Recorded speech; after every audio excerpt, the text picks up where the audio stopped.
Hello and welcome to the official Sea of Thieves podcast. I'm John McMurtry, head of video production at Rare, and today I'm joined by a very special selection of guests. We have...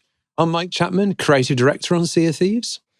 I'm Christina McFairhome, head of community and communications. And I'm Drew Stevens, production director on Sea of Thieves. And unfortunately, John McFarlane couldn't be here today. As you see, he's not feeling very well, so... No, we're joined by Mrs. Bones today. Mrs. Bones, yes. So, still searching for a long-lost pirate husband. I thought John had just been on Manjaro, that's all. Well, he's pushing the dosage a bit too high, isn't he?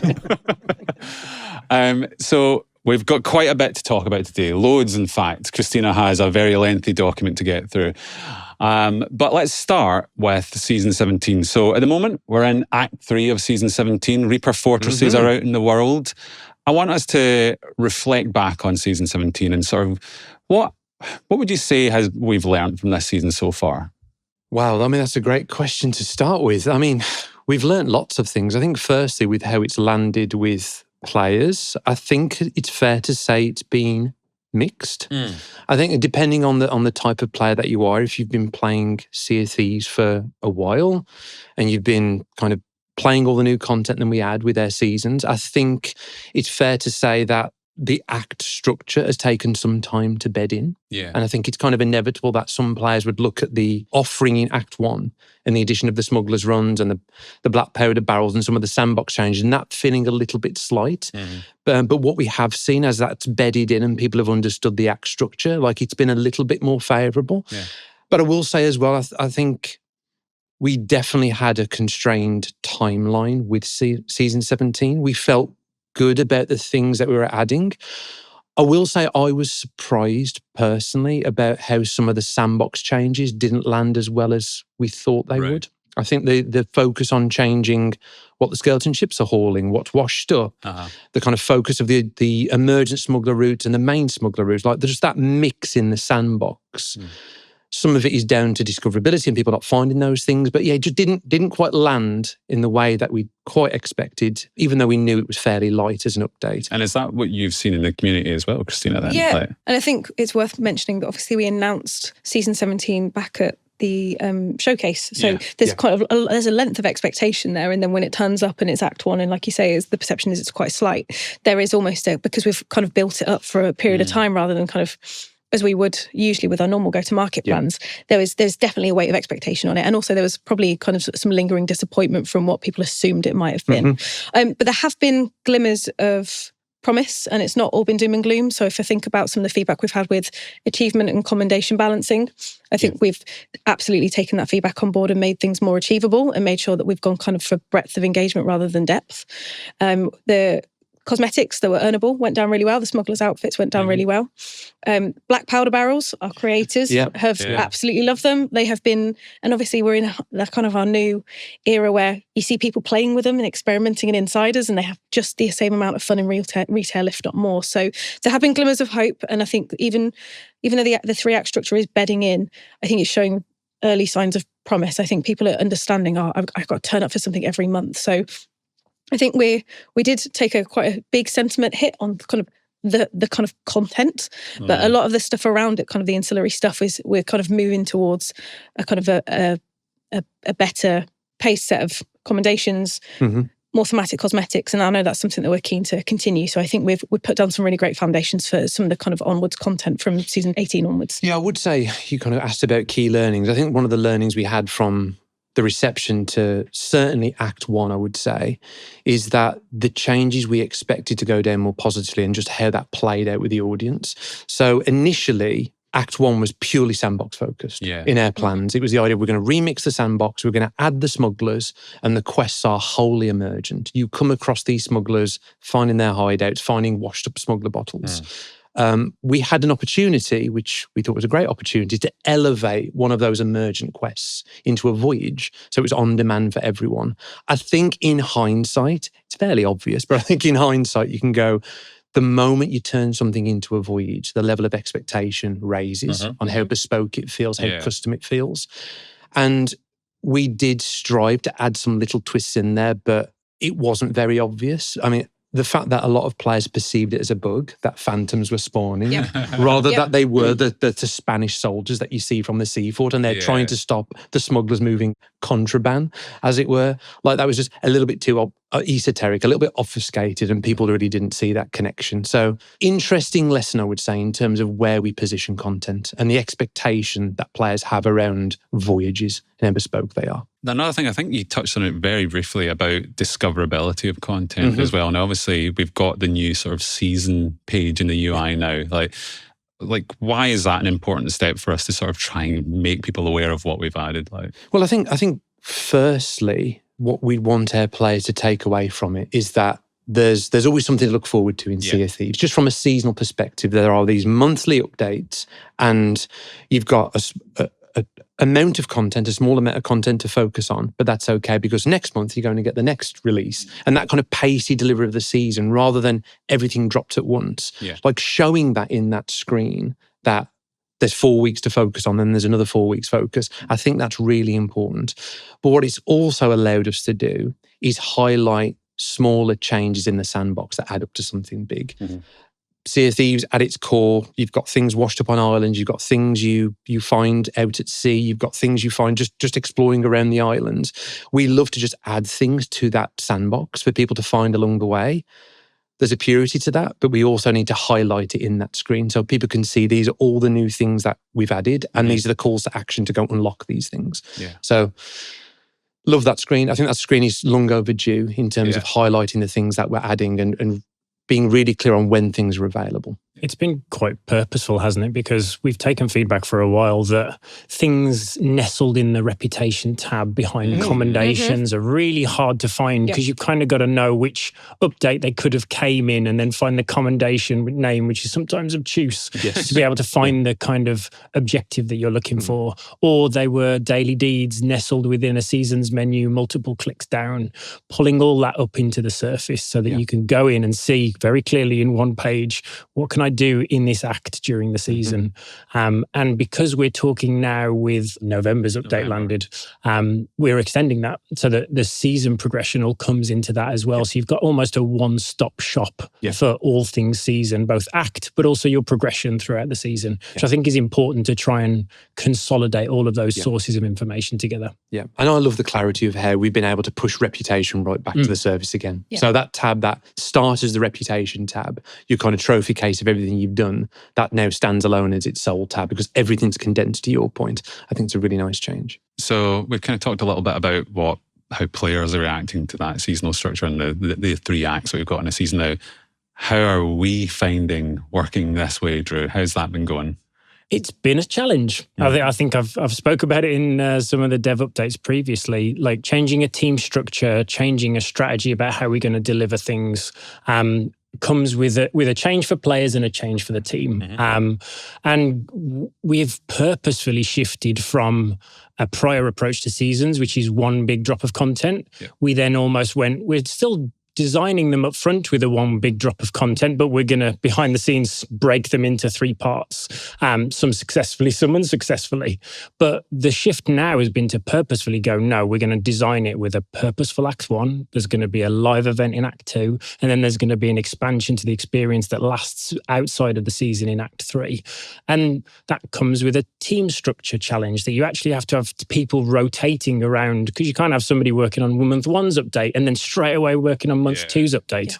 So I think we're still learning and finding out what the right shape of the team is to be able to make sure we can deliver on those. And it's partly by the point that season 17 was lighter than we would have wanted. I think season 18 is much stronger, and we're starting to find our rhythm now from a production perspective with season 18. And hopefully we can optimize and also plug some gaps where we need to. But we've got to get into our stride with it. We've changed the structure around how many teams and how many people are working on seasons quite dramatically to unlock loads of other stuff that we've talked about that we want to go do. So we're still in the process of working it out. And I feel that from a creative perspective, I know it's kind of hinting towards the future, but how 17 is scaled to 18 to 19 and the plans we've got for 20 and beyond seasons. Like, I definitely feel like every season is just getting stronger and stronger in terms of its offering to different player types and how it's moving the world forward. So that bit I feel good about, but there are definitely challenges in how we're building that and structuring the team. You just mentioned that they are moving the world forwards. That was something when we did the Community Direct, how we talked about this new structure for seasons. You were saying world building was going to be a bigger focus for us. So how do you think that's gone in season 17? There's some quite obvious world building elements in there. Yeah, I mean, generally good. I mean, it's important to say that like world building is such a wide area. It's the community will include things like tall tales, past adventures that we've done, right down to small little environmental changes. I think what we're doing with season 17 is getting back to what we used to love doing, which is the small little tweaks and subtle changes, dropping these breadcrumbs and allowing players to put together a picture. One example we've been talking about, right, was Lady Hysteria putting those breadcrumbs together. The first person that we saw, and we were watching for that moment where someone would go, "Oh, I've spoke to the smuggler NPCs, I'm putting this picture together, and there's something going on here that's more than what's on the surface." That was a joy. From the moment I saw that video, we shared that around the whole team, and that meant a lot to the team to see people starting to work it out. And obviously, Act 3 is out now, so players may have seen somewhat of a reveal. I won't spoil it for people that haven't done it yet. But this is an example, and you'll see us scale and do things like that, where there'll be these little moments where the world feels like it's moved forwards. But what we're doing in 17 with the smugglers, into 18 with the Banished Ancients and beyond, is very much one connected story that's being delivered through the gameplay, but with these little narrative beats that players uncover. And do you think this sort of the level of world building we're doing with new NPCs and ongoing stories with mysteries and all that sort of stuff, is that sort of representative of how you imagine it going forward for future seasons? I think for the seasons we're currently working on, I think so, yeah. I mean, there's definitely some interesting points where it kind of ratchets up, where the world changes in a larger way. But broadly speaking, yes, that kind of breadcrumb approach, people putting the clues together and having these reveals. Amazing. And I'll just throw it out as one other little detail. Obviously, for season 17, for the smugglers, we had them all fully voiced for all of their lines as well. So is that approach to the quality of the storytelling and that we're doing, is that sort of something we're going to continue? Yeah, that was something that went down really well with The Legend of Monkey Island, to bring that character and the charm, which we always try and imbue in the writing, but to actually bring that to life with the VO. So, I mean, we would love to kind of go back to all of our NPCs and do that. I mean, with the amount of NPCs, the amount of dialogue, that would be a big task. But I think going forward, new NPCs, new story events, having that fully voiced VO is what we want to do. Amazing. I think it adds a lot. Oh, yeah, for sure. And talking about kind of community reception, it was great to see the general reception to the smugglers, the characters, the hideouts, just that sense of presence that they brought to those islands. I think it's looking at islands differently and seeing these new characters move in, and they're all very different personalities. That seemed to go down really well. That was good to see. Yeah. We'll move on to what I know you've got some stuff planned, Christina, because it's got a lot to get through. So this is about the big lesson that we did, isn't it? Yes, no, it is. So I'd like to just take some time to talk about that. So in the Community Direct, we kind of announced we were removing the NDA. We were then going to conduct a big lesson, and then we're kind of ultimately going to relaunch the Insider program. So all that work's underway, but we've sent out our first survey. We sent out our first survey for season 16, and we had a lot of people respond and a lot of insight, which I do want to take some time to go through some of the key insights, because in the new kind of spirit of being transparent, we're on a podcast, we should talk about this, provide some context, and kind of also almost like provide a bit of a reaction. So first off, I want to thank everybody who took the time to fill out the survey. It was, I think, on record, the most well-responded to survey we've ever put out. So huge amount of insight, which is phenomenal. So thank you to everyone who took the time. And if you're wondering why you didn't get that survey, you can in future if you are an insider and if you subscribe to our email marketing communications, so we can have the permission to contact you. So if you want to be in on the next one, which is being sent out in the next couple of weeks, if my maths is correct, you'll be able to have your say on certainly season 17. So before we get into this, obviously season 16, to cast everyone's minds back, because it was a little while ago now, was Reaper's Bones themed. And we asked a question about our players' alignments with Reaper's Bones and Athena's Fortune. And the results were surprising. That sounds like clickbait, but it was surprising. The results. If we think about adventures that have gone before, it was very close, like 48, 52%. But at the minute, the player base who responded, they have a much stronger affinity with Reaper's Fortune, with Athena's Fortune over the Reaper's Bone. So 64% to 36%. Wow. Which I think immediately kind of colours our understanding of how people might have responded to a Reaper's Bones theme season. Yep. So I want everyone to bear that in mind as we move forward, and obviously we have that insight to take away. But then I want to get into the kind of the overall player rating for season 16. So it was 6.1 out of 10 from our active players. So it's solid, if not phenomenal.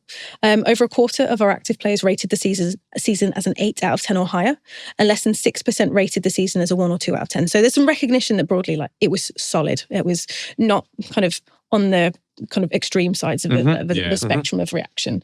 So I guess my question to you both, and I'll start with you, Mike, is that how we felt about it going in, or as it was playing out? Does that kind of tally with your expectations?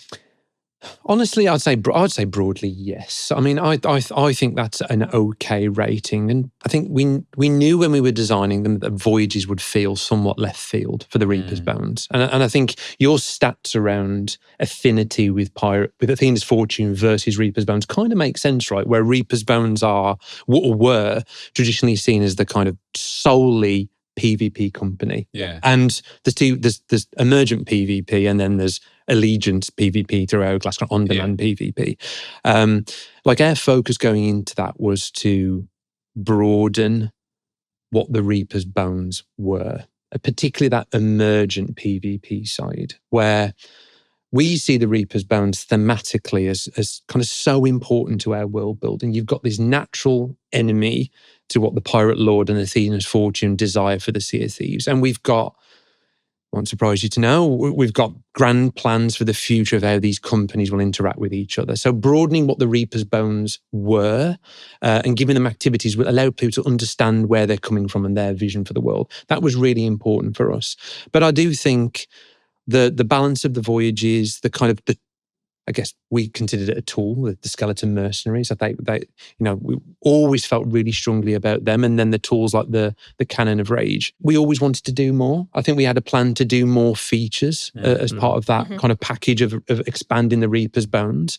That's not always possible when you're creating a game with timelines and deadlines to get content out for players. And I think at the end of the day, we kind of felt, well, it's not dissimilar to what we did with A Hunter's Call. We have a first release to kind of add a bit of kind of flesh to the bones, no pun intended. But I think Reaper's Bones, in terms of the experiences they can offer, that have that PvP focus, there's so many more ideas that we want to do there. Like, you can totally imagine that the concept of, and we've talked about this time and time again, the idea of capturing territories, your chosen side, like, that would be delivered through a kind of PvE style Voyage experience, but it has that natural interaction in PvP. So the Reaper's Bones as a concept can be so broad, and it just feels like we explored a tiny slither of that. So I'm not terribly surprised by the rating. No, I think that's fair. And I think just to touch on some of the kind of content you mentioned there, so Mercenary Skeletons were by far the highest rated feature for season 16. That's great. And the data actually showed that too. So amongst new players and existing players, like, if everybody liked their little friend and liked to wave goodbye. So good. And we felt that playing them. Like, they were the moment we got them walking around an island, carrying chests, responding to showing the maps to them, that was just, it was like a Pets Plus. It was like a new kind of companion on the island. And that got loads of ideas in the future on how we want to expand that. But that was the idea of, we're going to add new tools like we have in the past, Horn of Fair Winds, Ashen Wind Skulls, the Cannon of Rage, those kind of category of items. But it was the idea of, could we use AI as a tool? That's kind of where the idea came from. But that was always kind of the standout sandbox feature for us as well. Yeah, absolutely. And then just on those Voyages, like, we did see that initial surge of interest when they launched, but then that's kind of stabilized to a lower run rate. So there's curiosity about that when it launches. And then we've seen kind of engagement with that die down, whereas Mercenary Skeleton engagement has stayed really high, I guess, because of their discoverability. And on that discoverability point, I think, just looking at my notes here, we were quite taken aback at how little awareness and understanding players felt around that season 16 content. The Voyages, we introduced ranks more highly for comprehension, which kind of makes sense. Like, we're a Voyage. We kind of understand that our players know how to take one of those on, but around the new tools like Cannon of Rage, Mercenary Skeletons, kind of 11% and 8% respectively, there was an awareness of.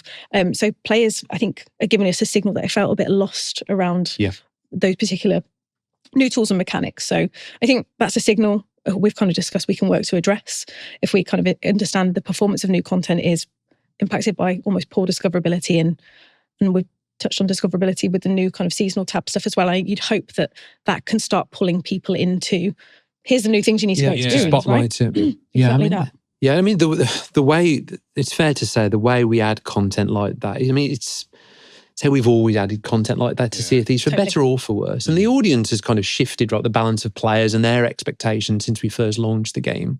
And it's very much kind of based on the idea of, if you play Sea of Thieves, play your chosen voyages, you will see new things along the way, because we're always adding something to that sandbox experience. Whereas we've also got to be respectful of the fact that people go, I've got limited time in which to play your game. Like, I've got 2 hours to play tonight. Like, what have you added that's new? Where is it? How can I get my hands on it? And I think we sometimes feel that tension. Yeah, for sure. Drew, any surprises in there, or are you feeling like this is kind of tallying with your expectations? Pretty much to the same as Mike's point. I think, without digging too much into the detail behind it, I think season 16 was the last season that was of that makeup, where we designed it as a package up front, and then partway through the development cycle we went, how are we going to chop up 2 voyages and a bunch of tools that make it feel like a coherent month-to-month experience across those 3 months? And I don't think we landed that. Like, you couldn't have a voyage as part of every single month and tools alongside it, which would have kind of been the ideal set of beats. So I can't help but think that the mid-season, like, there was a lull. We felt it right in the mid-season. It's hard to split 3 ways, to be honest. Yeah. Like, that feature set was just hard to split 3 ways. Yeah. So I think when I hear a 6 rating, I think about it as across the whole season. I also don't think the sequencing of the work and just the feature set and how we sequenced it kind of helped lift that. I think that dragged it down a little bit, unfortunately. Totally. Great. Well, in terms of next section, because I'm going to power through, we've got a lot to get through. It's a long document. But kind of the seasonal rewards were marked as adequate, which is great, but players really enjoyed live events a lot in season 16. So Golden Glory and Fight Nights both had a 4.1 out of 5 average rating amongst our active users, which is fantastic. Whereas the Legends Unleashed event scored a little bit lower, 3.6 out of 10 amongst those active users. So I think there's a lot to feel good in. About that. There's room for improvement, certainly. I think with Golden Glory and Fight Nights are things that we've done previously. They're repeatable and people know what to expect. But Legends Unleashed was a slightly newer take on Legends Week. Sorts of things we've done before. But it was great to bring Fight Nights back. Yeah, Season absolutely. 16, it was a big gap since our last Fight Nights. Yeah. And I know on the team side, we were looking forward to that, right? We were both with trepidation as well. It was like, let's not ignore the fact that we are still battling with cheaters and trying to secure the game up, of going, there is a pent-up demand for a Fight Night, for an Hourglass-focused Allegiance boost, and we could see that loud and clear, but we were also going, how do we make the game as secure as possible? But we did some work behind the scenes to try and go, how can we stack the books in our favour and bring that event back after what felt like months since we did it. Time. And if we're honest, there was an opportunity before that we originally had earmarked for Fight Nights, and that was, the term go no go was used a lot in terms of Fight, as in this, it would be wrong to run a Fight Night here because just the integrity of the game and the cheating situation is not at a level where we'd feel comfortable putting it in. But like we at that point, it kind of made sense to do it. But there was a time, unfortunately, where it wasn't right. Yeah. But we landed it, and it 4.1 out of 5 average rating amongst active users is fantastic. And I think it's really heartening to know kind of those event classics like Golden Glory still hitting the spot for our players. But I think I'm looking forward to seeing season 17's results, because we had a much bigger event than what we would normally. We've got obviously Golden Glory planned in for this season, but Act 2 was basically a big live event. So it'd be really interesting to see how players have responded there. So this is a meaty section. Ooh. It's Game House. Are we ready? This is your bread and butter. What a surprise. Are you ready? Mr. Stephen. Wheel me out. So our overall game health was rated 3 out of 5 from our active users, with quality and stability being the key areas of technical performance that we struggled with the most. I don't think this is surprising to anyone. I'll be honest, I think I was surprised that technical performance wasn't a little bit lower. I think we see quite a lot of social sentiment around desync, around frame rate drops, around server lag, and that feeling of the game running not optimally. I expected our technical performance score to be lower. So I think we have to reflect that those survey details are predominantly a PC audience as well, right? So it's an Athena's fortune biased PC focused audience, majority. But still, the technical performance there I thought was going to be lower. So that did surprise me when you've got that balance of tech performance versus almost parts of the game experience that reflect a game health. But we know we've got work to do in the cheating space. We're still committed to work in the performance space. So it's still active areas of work, but I think it's it's a baseline that we can now go, cool, in season 16, we got those ratings. Yes. When we do this thing in season 17 and we've done these elements of work, did we move the needle? Yep. Did players feel it? Totally. And we'll be asking these questions again to make sure that we have that baseline that we can track. It goes up or down, if it peaks or troughs in response to the things that we're doing. And this is the key one for me, but one of the larger signals that we got from the survey is that actually it's the player-driven health metrics that are impacting the experience the most. And that's player-driven health metrics are cheating and toxicity. Yeah. Mm-hmm. That was rated, cheating and toxic behaviour from other players were rated 2.6 out of 5 by all respondents. So I think we can recognise right here it needs work. Mm-hmm. And like why we don't want to kind of like death by survey our players, like we are very keen to noodle into this. We were on a call just the other day where we're talking about really how we want to go dig into that, understand that in a much kind of deeper layered sense so we can start really focusing on what those kind of pain points are. And I think to your point, what you were saying, what is toxic and what's kind of gameplay? Because it's a fine line with Sea of Thieves, right? It is. The freedom that we give players allows that kind of blurred line to exist between, well, when we say toxic, it's clear what that means in terms of like negative encounters with other people and harassment and all those horrible things. But also there's a way that you play Sea of Thieves with boarding people and firing your cannons and stealing treasure. Do people sometimes mean they're hitting the rough end of that? Which is obviously the game we've designed. So yeah, it's an interesting thing to tease out. Yeah, it's a huge topic to tackle, and it encompasses so many parts of the experience. I think when the joy of a game is that the ship on the horizon, you don't know if it's friend or foe. Like that's one of the best things about Sea of Thieves is like making friends, but also there's the opportunity in that when you go to connect that something bad's going to happen. But I think it's fair to say we have heard that signal loud and clear, and we're very committed to finding a path through to change those numbers. And again, we'll be surveying this particular type of question in exactly the same way, so we can kind of track how players are feeling about their experience. But I think this is a great example of a very clear signal that I think we all knew that the topic of spawn camping is a thing in Sea of Thieves as just one example, but we all knew that there's rough edges in the experience that can cause or create byproduct as a negative player encounter.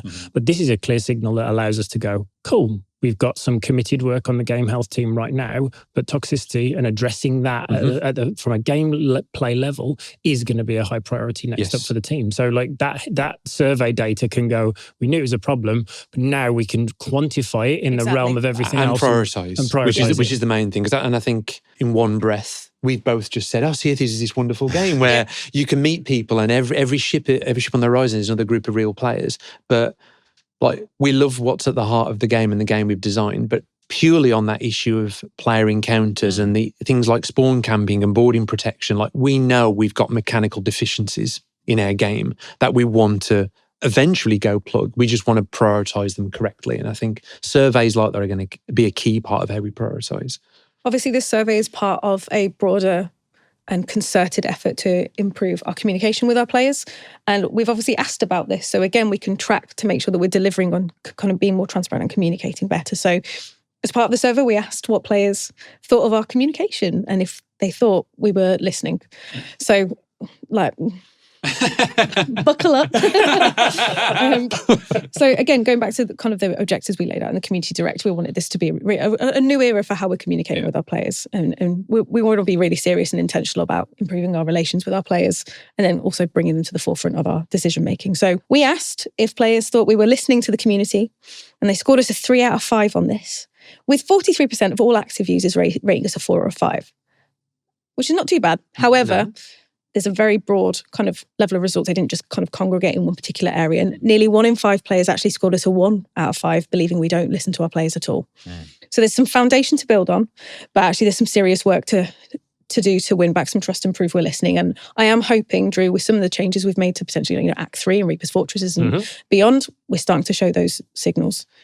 I think I'll be honest, when I think about the development team structure, there are areas of our experience that are way more agile than others. And I think when I talk about game health, we can be way more agile and go, actually, there's a clear signal here that we need to go and move on. And the challenge on some of the other areas like seasons is you're trying to tell a narrative over multiple seasons. We're trying to commit to a 6 to 9 months development cycle for some of these things. So our agility in those areas are quite limited to your great example around Act 3 about we're in insiders, we're seeing clear feedback around incentivization. What can we do? We're nipping and tucking and trying to juice certain parts of the experience. We are quite limited in the season space for agility, but I hope that we can start to show in some of the other areas, game health being a key one, that agility is our focus, and we can use things like this to go, right, let's prove it.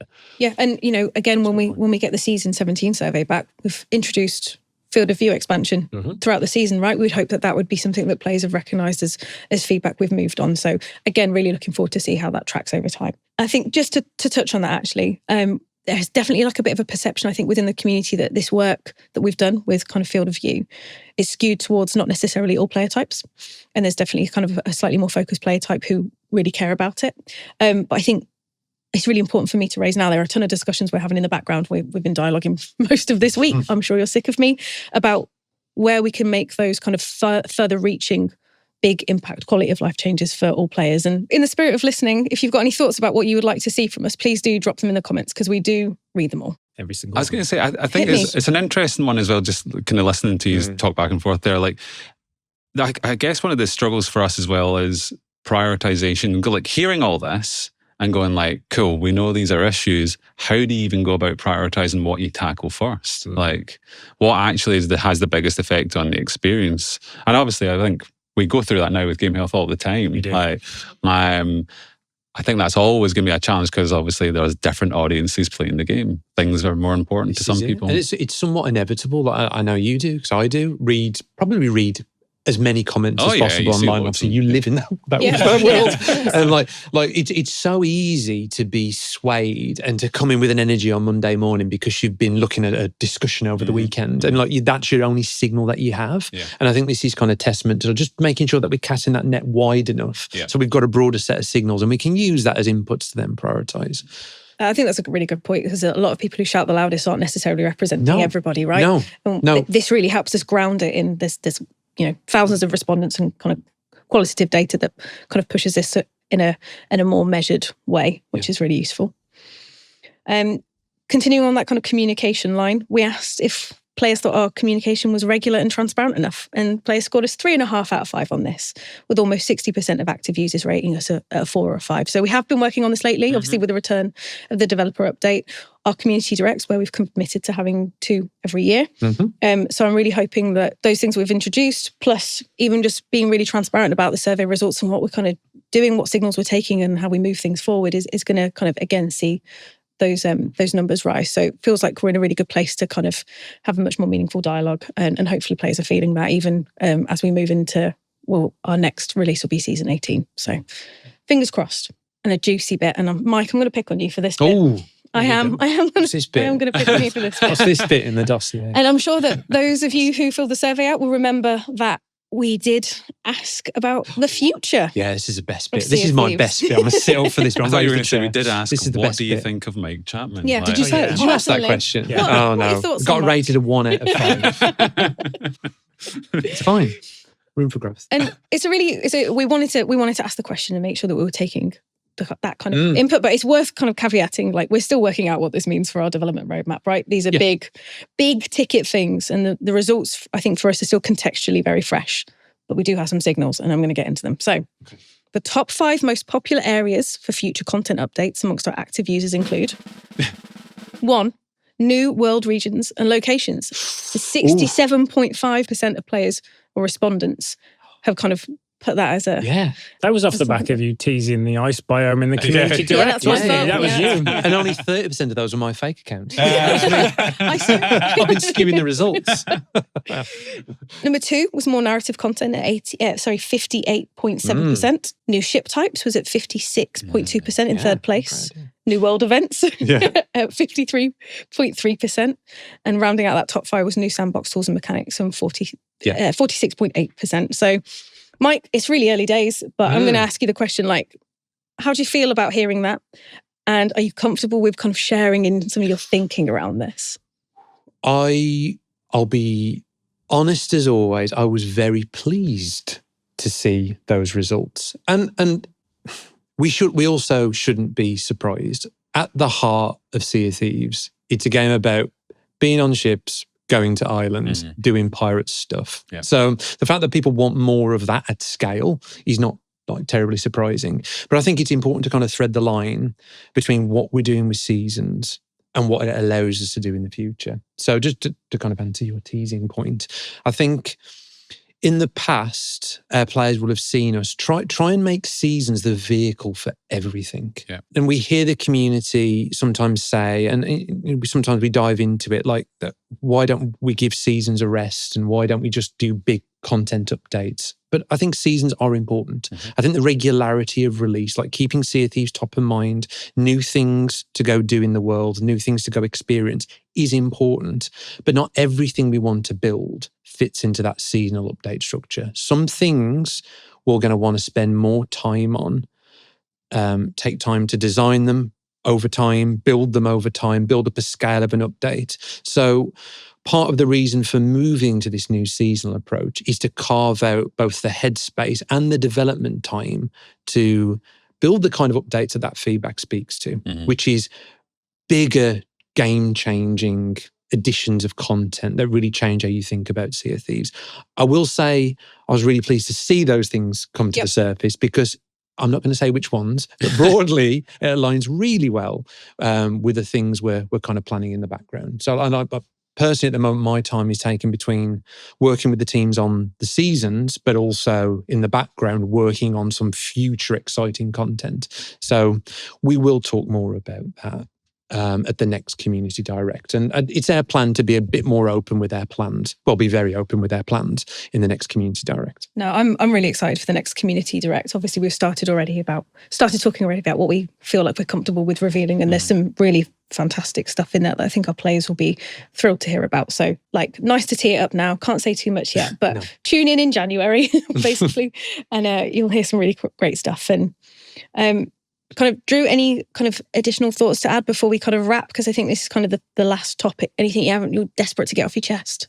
No, of those things that were rated highly, I again, kind of unsurprised. They're the things that people talk about on social channels. It's the people that came up to us at Sotfest and were like, "I'd really like this new world region, or I'd really like this type of ship experience." So it tracks, it aligns with the things that we hear. So at least it's a validating point that there wasn't just, actually, you need to go left field and go and do some crazy stuff over here. Yeah. So it pretty much aligns. I think we were unsurprised to see those kind of things have rated highly. But I know you've kind of highlighted the top 5. There's also a much bigger list that almost prioritizes other areas that helps us go, actually, in seasons, could we go and touch on this area here? It's not the top thing, but it is something we could use the seasonal model to actually pulse and to go and improve. So that bigger prioritization list actually helps us in a couple of different areas. And hopefully we can make this clear in the next Community Direct. But beyond, inclusive of what we're doing with seasons, including what we're doing with seasons,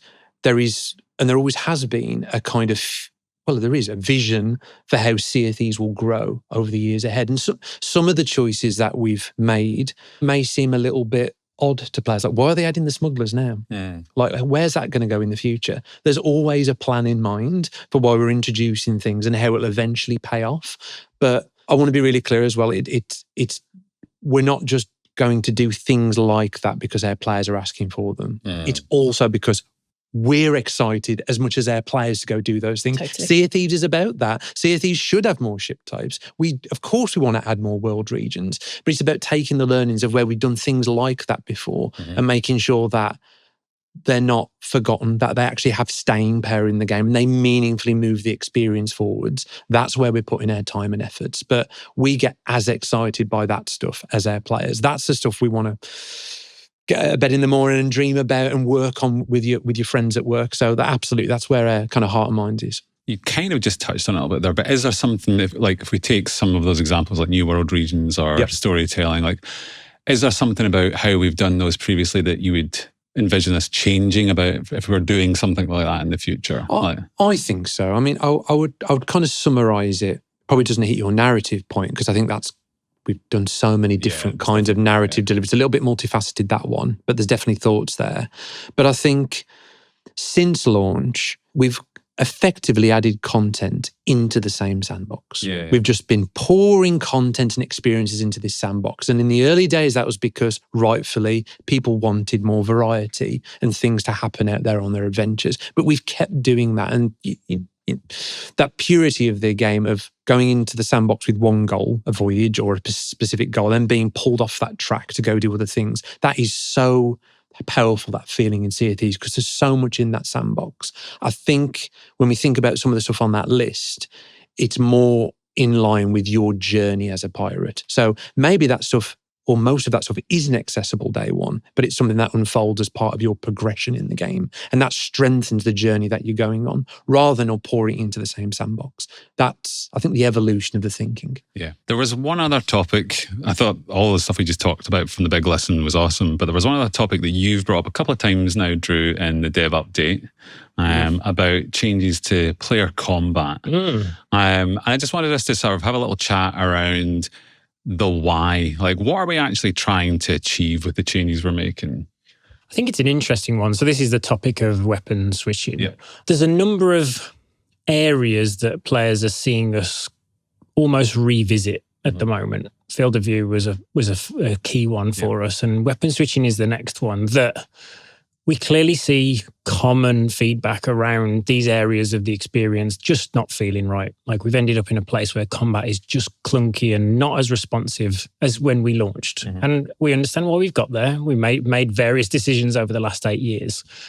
But I think with us having a game health team and the ability to both look ahead to future things that we want to expand on, but also crucially look back, it gives us an opportunity to go, let's take stock, let's reassess. What are some of the things that are holding Sea of Thieves back? And I think field of view, I think weapon switching are two really clear ones that we made some decisions at the time that were the right decisions to go make, but unfortunately we're not happy today. So let's go change our fate. Let's go and actually go back to a decision we made in 2019 and go and say, right, we're going to change our minds and set ourselves up for a brighter future. And I think weapon switching is a key one. I know people will go, it's for the PvP focused competitive community, but it's so not. A smoother combat experience, a snappier, responsive combat helps you on skeleton forts, helps you in all of your PvE experiences. And the version that we're playing behind the scenes is just, it's rejuvenated the combat experience in every way, in all encounters. It's not, even though you might think guns, I'm going to be shooting other pirates. It doesn't actually play out that way. It's a broad game-wide improvement. I'm really excited about it. I think field of view has gone down really well. I think there's been a lot of people that went, I'm not sure about it, I'll give it a try. Actually, I really like this. I'm gonna find my sweet spot in the experience with it. But where we are with weapon switching, I think it's the right time to go and address it. It's already feeling great behind the scenes. At this point, it might even be in insiders, and people are going, actually, loving it. But getting into players' hands, getting their feedback and taking them on the journey like we did with field of view, but it feels like the right time to go and address some of these hot topic issues. Has something like that ever coloured the decisions we've made around the other things we put in the game? Like, do we say, for example, if we're saying that our combat was maybe a little bit clunky before, have we ever shied away from going, well, let's not focus on combat experiences because of how clunky our system is? Or is that we always just fought against it? There's multiple reasons why. I think right from the early kind of concept of Sea of Thieves, it was always a game. It's a game with combat in it, not a game about combat. Like it's another sandbox experience you can have in that world. It's not the sole focus. It could become the sole focus for a period of time and then moves on to another part of whatever adventure you're tackling on.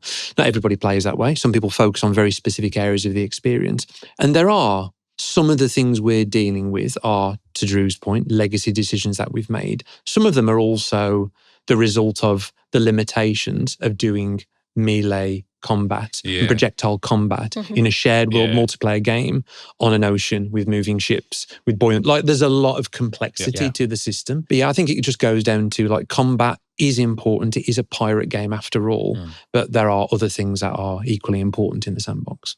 I think the kind of inverse of that is actually this is going to layer quite nicely.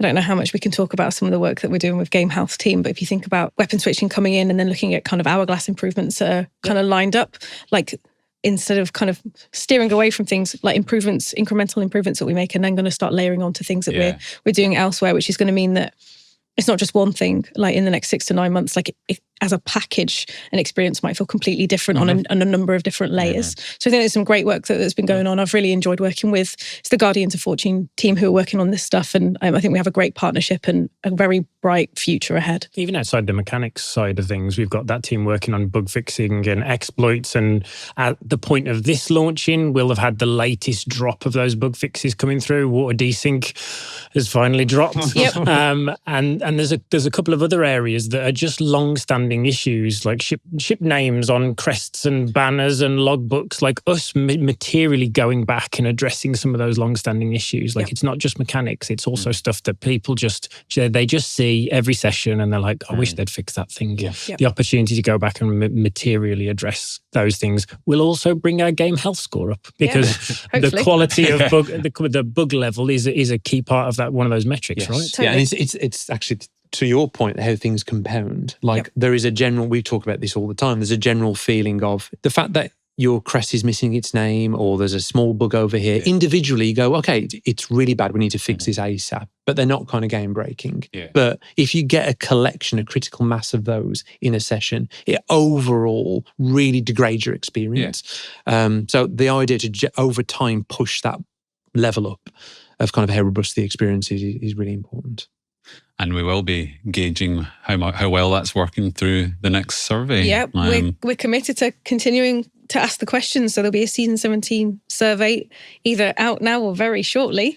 And then, of course, for 18, 19 and beyond. So there'll be kind of those staple questions that we can kind of track movement through. There'll be season feature set relevant questions. And then also we'll kind of take some time, I think, in each survey to spotlight questions on the next kind of thing that we want to ask about in more detail. I think the next survey, we're going to look at the website. We want to make sure that we're doing everything we can there. And the next time might be around a certain feature that might sit outside of seasons. So we've got room to kind of track how we're doing with these really key metrics for us, but then also some space to ask you about some cool stuff that sits slightly outside that too. So really exciting to get started on the kind of surveys and beyond. Cool. So I think we've gone through quite a lot in this episode. So I think we'll call it there for now. But we'll be back again in the season 18 podcast. So we'll see you then. Goodbye.